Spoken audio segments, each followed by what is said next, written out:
봤더니 이제 객관적으로 좀 보이는 그런 시기가 온 것이다. 이렇게 저는 봅니다. 현지라고 무슨 진짜 그렇게 들릴 수도 같긴 한데 저는 이건 전적은 취향의 문제라고 보거든요. 사실 제가 아는 커플 중에 이런 커플도 꽤 많습니다. 한쪽은 많이 드러내고 싶어하고 한쪽은 조금 감추려고. 저 같은 경우도 뭐 SNS 같은 게 할 때 제 얘기는 거의 안 하거든요. 그걸 한다는 자체가 좀 불편하고. 진짜 저도 경험이 있어요. 예, 알리고 싶지 않은데 또 제 어떤 사람은 너무나 알리고 싶어하고 그 상대 파트너는 정말 하지 말라고 하면 싸우고 본 적이 있습니다.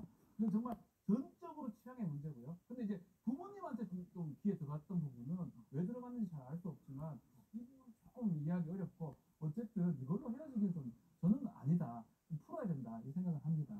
자, 박상희 교수님. 네, 아까 앵커께서 두 분 다 보고 계시니까 이제 살살 얘기하라 그래서 제가 살살 얘기하려고 했는데 3대 1이니까. 네네.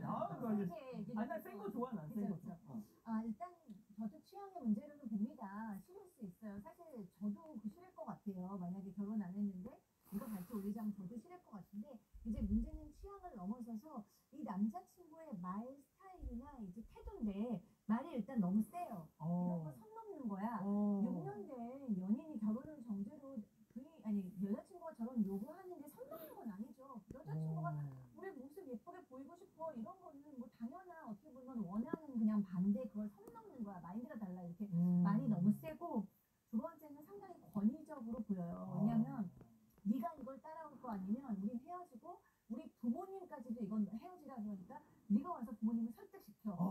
아니요. 그거는 사랑하는 두 연인 해결해야 되는 문제지. 부모님한테는 왜 가서 이르고 또 부모님까지 나서가지고 이렇게 그냥 헤어져 이렇게 얘기하는 건 좀 너무 권위적이지 않나요? 그렇군요. 자, 우리 가족 여러분들은 뭐라고 하십니까? 많은 의견들 주고 계신데요.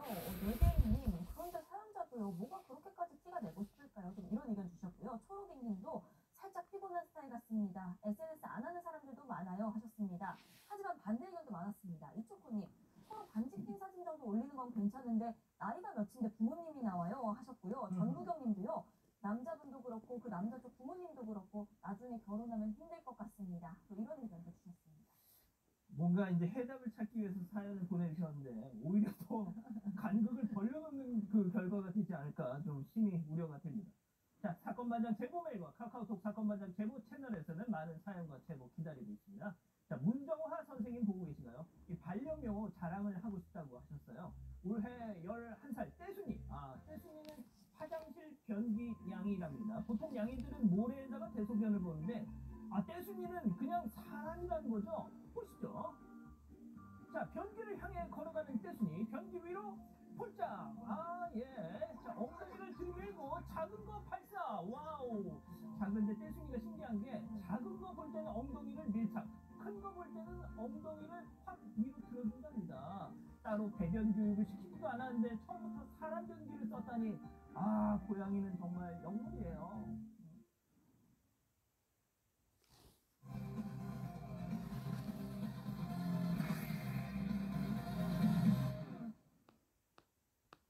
지난 10일 부산의 한 숙박업소에 경찰들이 우르르 들이닥칩니다. 경찰은 침대에 누워있던 남성에게 다가갔는데요. 속옷 빨아낸 남성은 당당한 표정으로 일어나 앉습니다. 언론이 살인할 수 있고 변명의 기회가 있고 진술 거부권 있고 해포도 부심을 신청할 수 있어요. 경찰에 붙잡힌 이 남성, 전국의 자영업자들 사이에서 악명이 자자했던 장염맨이었습니다.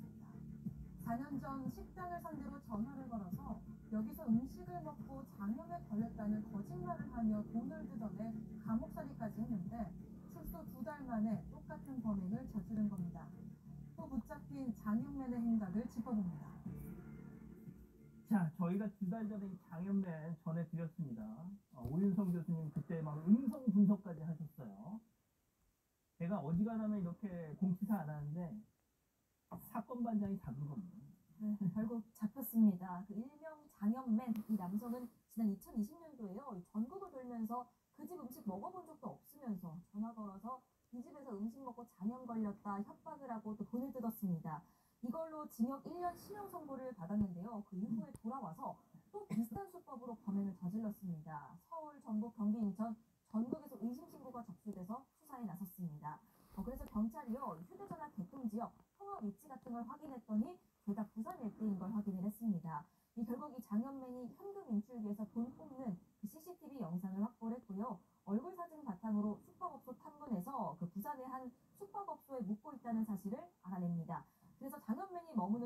들어가서요.